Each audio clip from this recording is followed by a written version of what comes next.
Bonjour et bienvenue à l'émission Chrétien comme Christ. Le thème de notre émission aujourd'hui, c'est Famille restaurée. Alors je me tourne tout de suite vers Christine qui nous lit des textes de la Bible et aujourd'hui tu vas nous lire un texte de la Genèse. De la Genèse, chapitre 2, à partir du verset 21. Alors l'Éternel Dieu fit tomber un profond sommeil sur l'homme qui s'endormit. Il prit une de ses côtes et referma la chair à sa place. L'Éternel Dieu forma une femme à partir de la côte qu'il avait prise à l'homme, et il l'amena vers l'homme. L'homme dit, « Voici cette fois celle qui est faite des mêmes os et de la même chair que moi.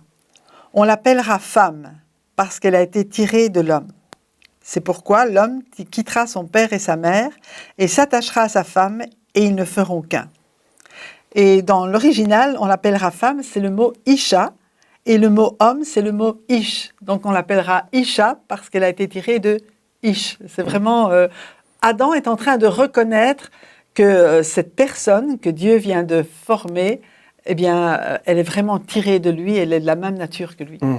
Oui, et donc ici, on parle de famille, forcément, parce que la famille commence avec le couple, et le couple, c'est l'homme et la femme, donc forcément. Exactement. Et donc, c'est pour ça que, ici, lorsque l'homme et la femme ont été créés, quelque part, et l'un de l'autre, et ensemble, pour être ensemble, eh bien, il y avait une harmonie, quand même, qui était là, il y avait une complémentarité. Je pense que c'est peut-être ça le plus important dans la vision aussi de la famille, c'est de voir cette complémentarité que Dieu a voulu, quelque part. Ben oui, la famille, l'homme et la femme sont justement créés par Dieu pour d'abord avoir des enfants et pour se multiplier. Ça, c'est une chose importante. La famille, c'est pas seulement l'homme et la femme, mais c'est l'homme, la femme, les enfants et tout ce qui tourne autour qui va faire que il va se passer quelque chose dans la société. Et effectivement, la femme va devenir une aide semblable à l'homme. Mais pourtant, aujourd'hui, le plus grand problème de notre société, c'est justement la famille. Oui. Le couple en premier, on sait que le pourcentage de divorce aujourd'hui est énorme, que ce soit pour les non-chrétiens, mais également dans l'Église, oui. On voit ça. Alors, on n'est pas ici pour porter des jugements quelconques sur qui que ce soit, mais on voit qu'il y a un problème déjà au niveau du couple, et puis il y a aussi des énormes problèmes avec les enfants, avec la famille, avec la communication entre les enfants et les parents, et aussi dans les familles monoparentales où, quelque part, il y a un manque là-dedans. Donc, comment est-ce qu'on en est arrivé là? Comment est-ce qu'on est passé d'une harmonie, quelque part, à un désordre total? Je crois qu'on avait déjà vu la fois passée que quand Adam et Ève ont péché, ils ont commencé à se rejeter la faute et la séparation déjà a eu lieu à ce moment-là. Et pourtant, Dieu gardait sur son cœur cette idée vraiment de mariage, cette idée d'unité dans le couple. Mais étant donné que c'est du chacun pour soi, au lieu de s'aimer, au lieu de considérer qu'on est complémentaires, quelque part l'amour est devenu je t'aime pour ce que tu peux m'apporter et pas du tout je t'aime pour ce que je peux t'apporter. Donc ça veut dire que quelque part parce qu'au début Adam et Ève se sont séparés de Dieu, oui. Donc ils se sont séparés de Dieu, ils ont péché parce qu'ils se sont dit on peut y arriver sans lui. On n'a plus besoin de Dieu, on peut avoir de la connaissance pour nous et donc on peut y arriver. Mais ce qu'ils n'avaient pas prévu, c'est que cette séparation de Dieu provoque également une séparation entre deux. Même s'ils étaient toujours ensemble, il y avait déjà des accusations qui avaient été portées et donc il y avait une séparation qui était là. C'est ça qui s'est passé. Le virus de la séparation était déjà entré dans le couple parce que le couple s'était éloigné de Dieu. Et ce que je voudrais juste souligner ici, c'est que le mariage, c'est une institution que Dieu a créée lui-même. C'est quelque chose que Dieu a fait, c'est pas une invention de l'homme, c'est pas une invention de la religion, c'est pas une invention d'une philosophie quelconque. Dieu a dit, l'homme quittera son père et sa mère et s'attachera à sa femme et ils seront une seule chair. Et tout en étant deux, ils deviennent un. Donc c'est ça qui est extraordinaire, ils sont un. Alors qu'il y a deux personnes, mais Dieu dit non, vous êtes un. Et le divorce, justement, c'est de déchirer cette union que Dieu veut. Donc je pense qu'il faut que les gens qui veulent se marier doivent réfléchir que ce n'est pas un mariage à l'essai. Je ne vais pas essayer, si ça ne marche pas, tant pis, je divorcerai. C'est pas une bonne mentalité, c'est la mentalité du monde, ça c'est pas la mentalité de Dieu. Dieu, quand il permet qu'on se marie, il le veut pour que ce soit jusqu'au bout de notre vie. Donc, le début est important dans un mariage. Et la manière dont on va vivre notre mariage est important. Mais heureusement, Jésus va accomplir le pardon de nos péchés en mourant sur la croix. Et son sang va nous purifier. Et là, on peut se tourner vers Dieu, justement, si on a des problèmes dans notre couple, si on a des problèmes dans notre famille, pour dire, Seigneur, j'ai besoin que tu me purifies, que tu purifies mon couple, pour qu'il soit comme toi, tu veux qu'il soit. Parce que sinon, vous allez à la catastrophe. Oui, parce que donc, le thème de ces dernières émissions, c'était vraiment ce que le sang de Jésus, les effets que le sang de Jésus a. Et ici, on voit que, notamment, il restaure ce couple qui a été brisé, parce donc l'homme, la femme est tirée de la côte de l'homme, et justement, il y a quelque chose que Jésus a fait avec ses côtes. Oui, exactement. Je veux dire, à la fin de la crucifixion, on voit dans Jean 19, 34 qu'un des soldats lui transperça le côté avec une lance, et aussitôt, il en sortit du sang et de l'eau. Donc c'est un des endroits où le sang de Jésus a coulé et il est sorti de sa côte. Et je pense que c'est vraiment l'image de cette restauration de la famille, de savoir que lorsque nous donnons notre vie à Jésus, eh bien lui, il vient restaurer nos relations. Et combien de couples on n'a pas rencontrés qui étaient au bord du divorce, et lorsqu'ils ont reçu Jésus, eh bien leur ménage, je vais dire, a été restauré. On a même connu des couples qui étaient déjà divorcés, et l'un a rencontré Jésus, puis l'autre, en voyant le changement, malgré tout, avec les enfants, ils avaient encore des contacts, a dit, mais waouh, qu'est-ce qui s'est passé? C'est pas un feu de paille, vraiment tu as changé. Je veux connaître aussi, je veux savoir ce qui s'est passé. Donc le mari s'est aussi converti, et puis ils se sont remariés finalement.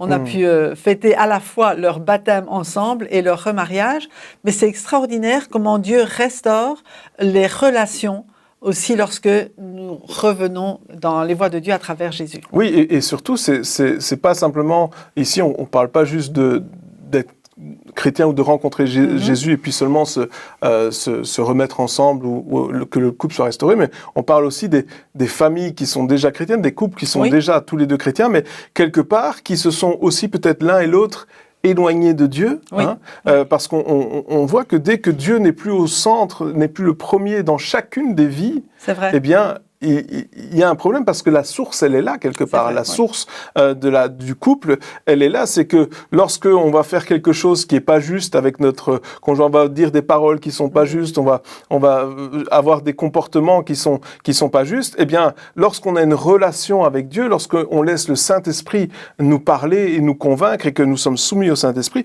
le Saint-Esprit va nous parler et il va nous dire ce que tu as dit là, c'était pas juste, c'était pas bien, tu as blessé, etc. Et on va pouvoir demander pardon, et c'est là qu'il va y avoir se réconcilier parce que il va y avoir restauration. C'est-à-dire que lorsqu'il y a une dispute dans un couple, eh bien, souvent, chacun est convaincu qu'il a raison. Hein.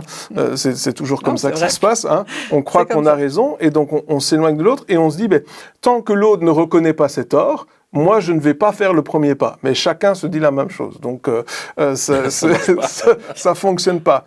Mais lorsqu'on a une relation avec Dieu, eh bien, le Saint-Esprit va nous dire, il faut que tu demandes pardon. Et là, nous, on va dire, non, c'est pas ma faute, c'est sa faute. Mais parce que je suis soumis, parce que je veux écouter ta voix, je vais le faire quand même. Et l'autre va entendre la même chose. Et donc, ce qui va se passer, c'est que avant la fin de la journée, il est dit que le soleil ne se couche pas sur ta colère, donc avant la fin de la journée, on va se demander pardon à l'un l'autre, on va laisser notre orgueil de côté, demander pardon, recevoir le pardon et continuer à avancer. Tout à fait. Mais si on ne fait pas cela, ce qui va se passer, c'est que la dispute ne va faire que grandir, et puis pour finir, on va plus savoir pourquoi on se déteste, mais on se détestera. C'est vrai. Alors que Dieu, le Saint-Esprit vient, il nous parle, et il veut être le premier. Et s'il est le premier, alors à ce moment-là, le couple va avancer. C'est ça aussi, c'est pas simplement l'effet du sang de Jésus, c'est aussi l'effet de notre obéissance. Absolument. Et puis, il va y avoir un changement d'attitude dans certaines choses. Il y a des choses peut-être que nous faisons qui ne sont pas correctes au niveau du couple, des paroles, des attitudes, peut-être des choses que nous ne faisons pas, que nous devrions faire. Et puis là, non seulement il faut se réconcilier, mais il faut changer notre attitude. Et nous pouvons changer d'attitude avec l'aide de Dieu.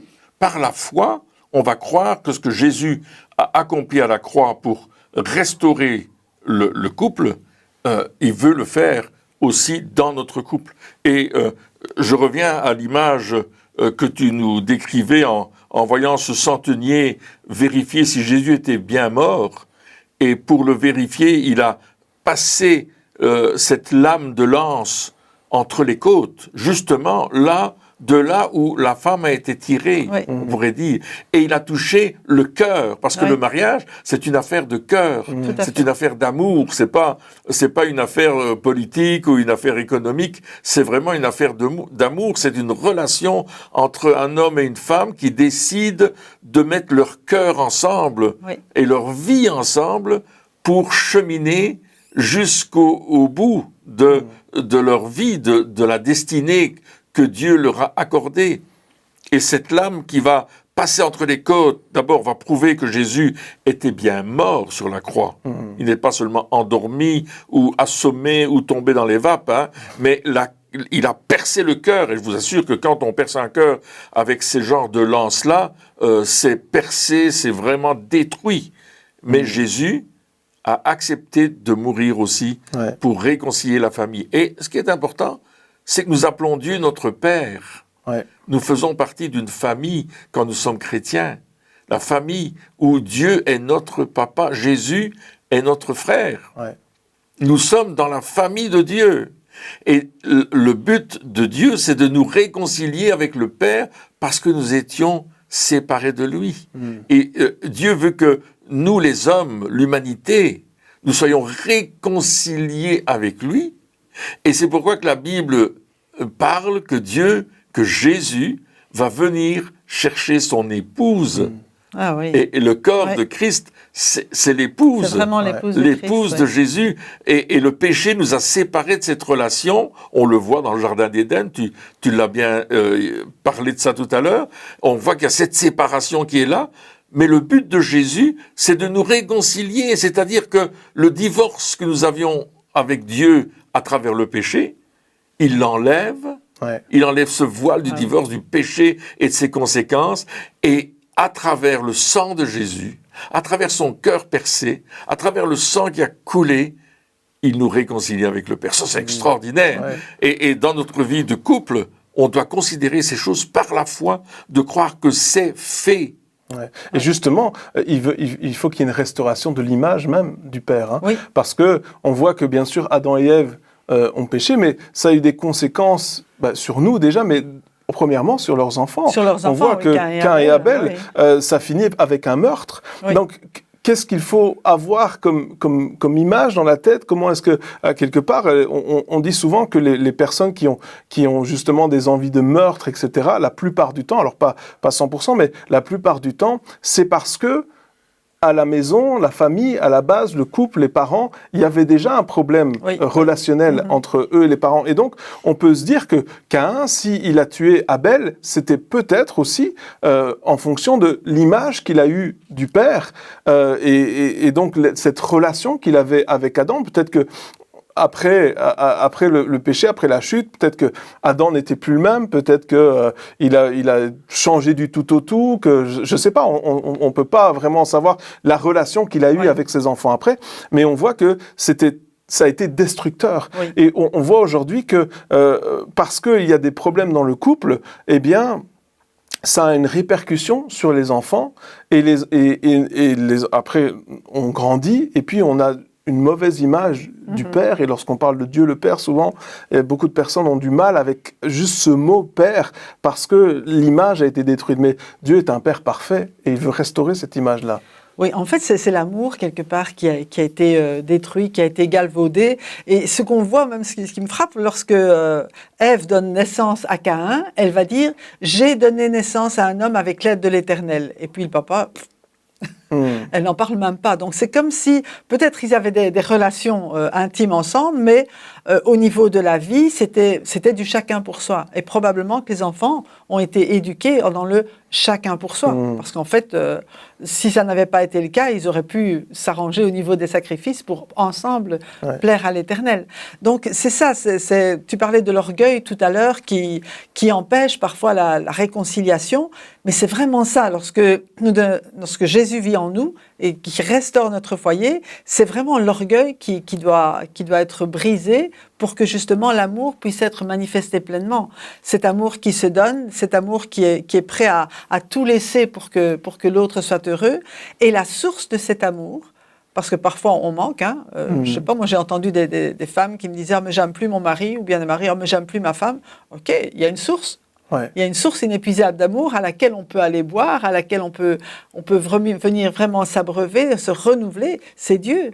Dieu est amour et tout ce qu'il veut, c'est vraiment nous remplir de son amour l'un pour l'autre. Parce que justement, le couple fonctionne et le couple est un exemple, comme tu le disais tout à l'heure, pour les enfants. Si des enfants sont dans un foyer qui s'aime, pas parfait, qui peut se disputer, qui peut se réconcilier, qui peut reconnaître ses torts, mais ils vont avoir cette image, et non seulement cette image, mais cette sécurité de vivre dans un foyer où ils se sauront aimer même s'ils commettent des erreurs. Ouais. Et ils pourront toujours revenir et aussi eux-mêmes reconnaître. C'est ça, c'est tellement important de demander, quand tu parlais du cœur qui avait été percé, de demander à Dieu son amour l'un pour l'autre. Moi, je me souviens lorsque Dieu m'a parlé, il m'a dit, voilà, c'est Isabelle que tu dois épouser. Je me souviens qu'une des premières prières que j'ai fait, c'est Seigneur, mais donne-moi ton amour pour elle, donne-moi plus d'amour pour elle, donne-moi vraiment. Et là, en quelques jours de temps, je suis tombé follement amoureux. Donc c'était vraiment. Donc Dieu m'a parlé, c'était par révélation que j'ai su qui j'allais devoir épouser. On sortait pas ensemble ni rien du tout. Mais et là, j'ai été submergé. Et c'est vraiment ça. Ouais. C'est Dieu qui est la source. Des fois, on se dit ah oui, mais c'est le coup de foudre. Ça doit être le coup de foudre qui est la source. Mais on dit que le coup de foudre, il tarit. C'est vrai. Le coup de foudre tarit. Il y a le mariage qui vient. Il y a la vie de tous les jours, on vit ensemble, on est l'un avec l'autre tout le temps, et souvent on se dit quand on était loin c'était plus facile, quand on se fréquentait c'était mieux une fois de temps en temps, mais là on est là tous les jours, on est mariés ensemble et tout, et donc on dit que le coup de foudre il tarit, mais par contre l'amour de Dieu ne fait que grandir. Ouais. Et c'est ça qui tient un mariage. C'est lorsque deux personnes se disent ah mais je comprends pas, après X années j'ai plus d'amour, c'est qu'il y a un problème. Parce que, normalement, après X années, ça doit être « j'ai plus d'amour ». Beaucoup plus d'amour. Et on a plus d'amour aujourd'hui qu'il y a 20 ans. L'amour ne fait que grandir quelque part. Mais ça, c'est parce que la source, elle vient du cœur de Dieu, justement. Alors, la source vient du cœur de Dieu. Et puis, nous aussi, on doit faire des gestes d'amour vis-à-vis de notre partenaire. On doit lui prouver qu'on l'aime, on doit lui dire des mots gentils, on doit l'aider dans les tâches, on doit faire des choses qui vont démontrer notre amour vis-à-vis de la personne que Dieu nous a donné, a mis à côté de nous, que ce soit un mari par rapport à sa femme ou une femme par rapport à son mari, une épouse par rapport à son mari. C'est vraiment important d'avoir des gestes d'amour et des paroles d'amour et des attitudes d'amour, et pour que la famille puisse dire mais ils s'aiment, regardez comment ils s'aiment, et pas devant seulement tout le monde, mais aussi à la maison et aussi dans la chambre à coucher, parce que ça va du lieu intime au lieu public, bien sûr, et là, Dieu nous dit, oui, vous allez vivre ce type d'amour, et ça vient de Dieu. Et quand je sens que mon amour refroidit parce que, je sais pas moi, comment ça peut se passer, j'ai plus l'envie de faire quelque chose avec mon épouse ou avec mon époux, je vais tout de suite aller à la source. Parce que ça veut dire que, quelque part, je manque aussi de relation avec Dieu. C'est ça. Et il faut rétablir cette relation absolument et le plus vite possible pour que je retrouve cet amour nécessaire pour mon conjoint et que je puisse l'aimer. Maintenant, j'aimerais parler aussi des familles où il n'y a pas de papa, les monoparentales. Ou pas de maman. Ou pas de maman. Oui. il n'y a pas l'image du père, ça c'est important, ou l'image de la mère, mais l'image du père, ça, si on ne l'a pas, ça déforme toute une vie.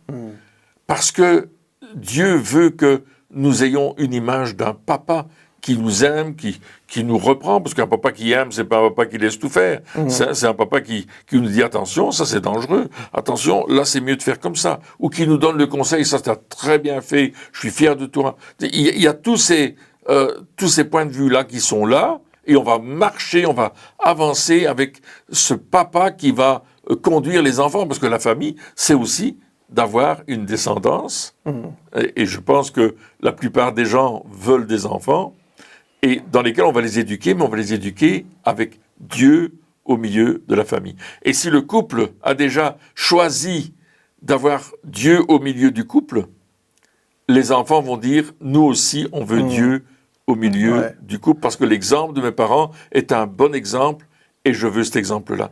Et évidemment, nous avons les médias qui nous appellent à voir d'autres exemples.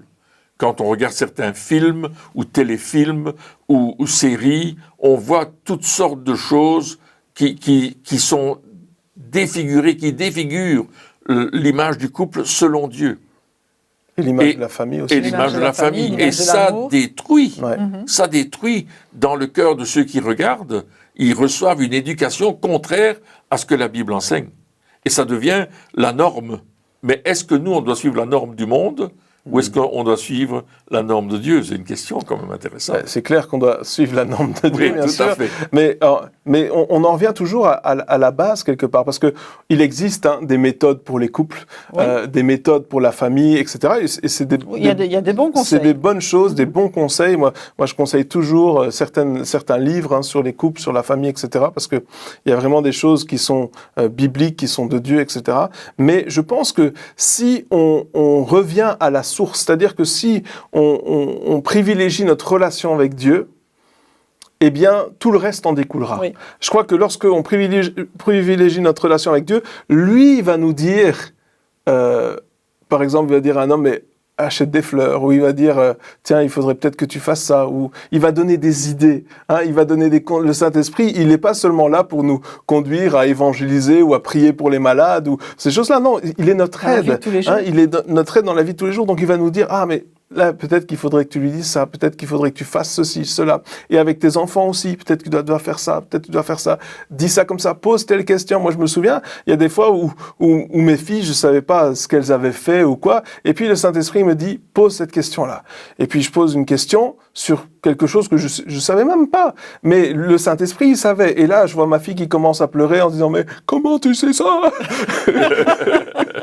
Je voulais pas te le dire, je faisais semblant. Mais le Saint-Esprit, il connaît. Et c'est ça aussi, c'est quelque part, on revient à la source et le reste en découle. Au lieu de toujours... parce que souvent, on essaye de prendre des méthodes et quelque part, on essaye de changer le fruit de l'arbre, alors que Dieu dit, mais non, travaille les racines, travaille le fond des choses. Et le fond des choses, c'est notre relation avec Dieu, ensuite avec notre conjoint, et ensuite avec nos enfants, et puis avec les autres personnes. Et tout ça, ça découle de ça, mais Dieu il veut restaurer ça, et ça commence par la restauration, effectivement, de l'image du Père. Parce que lorsqu'on a cette relation avec Dieu, Dieu restaure, où il nous montre c'est quoi un Père parfait, quelque part. C'est quoi... et là... on peut, après, de là, découle tout le reste, et c'est tellement important. Et il faut choisir aussi de recevoir l'amour de notre Père Céleste. L'accepter, L'accepter, parce que peut-être il y en a, vous n'avez jamais reçu d'amour d'un Père terrestre. Parce que même il y a des pères qui aiment, mais qui ne le démontrent pas, physiquement, ou qui... Voilà, l'affection, ça n'existe pas. Ils savent pas comment le faire. Le montrer, Donc, on a ceux qui ont été éduqués dans ce genre de famille, c'est difficile aussi de voir un père, de concevoir l'amour que Dieu peut avoir pour nous. Et ça prend parfois du temps pour réaliser cela. Et ça prend le choix aussi de recevoir, de se laisser aimer. Parfois, on a peur d'être aimé, on a peur d'être déçu aussi, on a peur d'être trahi. Mais Dieu est un Dieu qui aime et qui aime en tout temps et qui ne trahira jamais, au contraire. Il cherche notre bien tout le temps. Il nous a façonnés, il nous a aimés et il veut vraiment non seulement qu'on lui appartienne, mais qu'on se sente aimé, qu'on se sente en sécurité. Et à cause de cet amour dont il nous a aimés, il nous rend capable aussi d'aimer à notre tour et de laisser passer cet amour qu'il a pour nous, de le laisser passer vers notre conjoint, vers nos enfants, vers nos parents, parce que c'est aussi dans les deux sens. Les parents aiment leurs enfants, mais les enfants aussi sont appelés à honorer leurs parents, à les aimer. Et cet amour-là aussi, il vient de Dieu. Ouais. Et ce Dieu qui non seulement nous donne l'amour, mais aussi parfois il y a des blessures qu'on peut se faire dans une famille. Même, ça, c'est clair. Voilà, même si on ne le désire pas, ça arrive. Il y a des mots qu'on dit qui sont vraiment des mots malheureux, qui blessent. Et là aussi, Dieu est celui qui peut guérir, qui peut restaurer la vérité. Quand parfois on a cru un mensonge, parce qu'on nous a dit un mensonge toute notre vie, mais Dieu restaure la vérité. Et il faut recevoir aussi cette vérité de la parole. Oui, quelque part, on est vulnérable, on se rend vulnérable. En famille, dans une vraie famille, on se rend vulnérable les uns aux autres. Et comme on a différentes sensibilités, certaines paroles ne vont rien faire à l'un, mais vont affecter l'autre un petit peu, beaucoup un autre encore. Donc, on doit aussi apprendre justement que y a des mots qui blessent, il y a des mots qui fâchent. Je sais que, par exemple, moi, avec mon frère, il était très fort pour dire les choses. Moi, c'était physique, et lui, c'était avec ses paroles. Il était extrêmement fort pour savoir quel mot me ferait partir au quart de tour. Il était très fort pour ça. Et donc, forcément, lorsque on se voit, qu'on prend du temps ensemble, on fait des efforts. Chacun notre... Mais c'est ça aussi la famille. C'est ça l'amour aussi.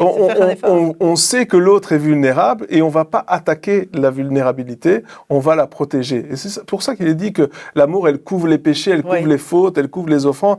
L'amour, quelque part, là où il y a le plus de difficultés, on ne va pas aller essayer de creuser pour dire « Ah, mais je vais te rendre fort et donc je vais t'attaquer dans ce domaine-là parce que comme ça va te rendre plus fort. » Non, l'amour, selon Dieu, c'est « Ah, tu es faible là, alors je vais couvrir ça, je vais te protéger à cet endroit-là parce que on connaît les uns. » Donc c'est ça aussi, quelque part, la restauration dans la famille. Oui, tout à fait. Oui, on a besoin de la grâce de Dieu. Et ça, Dieu nous a fait grâce et nous allons aussi faire grâce. Amen. Dieu nous regarde à travers Jésus comme étant parfait, et nous allons regarder l'autre à travers Jésus comme étant parfait. Amen. Ouais. Et ça va nous changer notre attitude. Tout à fait. Et donc, c'est aussi le regard de Dieu sur l'autre. Donc, Dieu restaure vraiment toute cette chose. La famille, c'est quelque chose de merveilleux que Dieu a créé. Absolument. Et que Dieu veut restaurer entièrement. Amen.